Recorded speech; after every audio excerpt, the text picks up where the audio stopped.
Potevamo aver considerato il discorso del furto, del furto o comunque che succedesse qualcosa agli impianti, ma non certo quello dell'acqua, anche perché qua attorno non ci sono fiumi che esondano come magari da altre parti.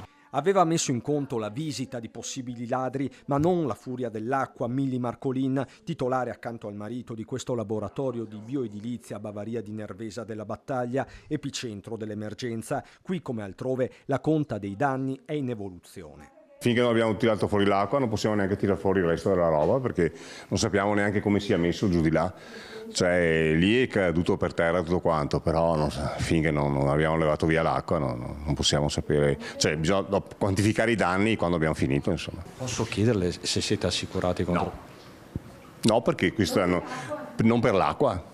Poco distante la casa di Gianna Bignou, liberata dal fango sì ma non abitabile, tutti gli elettrodomestici della cucina sono fuori uso, danneggiati il parquet e gli interni, ma per Gianna, che è già stata in comune, non è solo una questione di ristori. Semplificazione delle cose, capire la natura del problema, perché non è la bomba d'acqua in se stessa, e a un certo punto io sono sfollata perché sopra al piano superiore ho solo la camera, per cui non avendo niente di utilizzabile per mangiare, lavarmi e tutto, sono costretta ad andare da mio fratello. Lei dice sono sfollata a casa mia. Sono sfollata a casa mia, sì.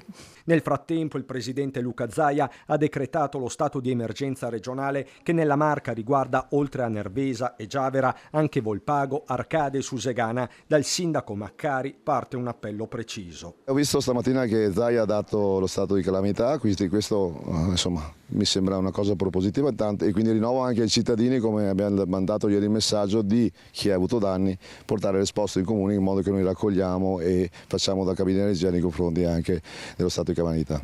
La partita è fondamentale, l'obiettivo per tutti è ripartire. Sarà anche dura perché come azienda siamo una piccola azienda, quindi non è che abbiamo molti mezzi o possibilità di investire nuovamente.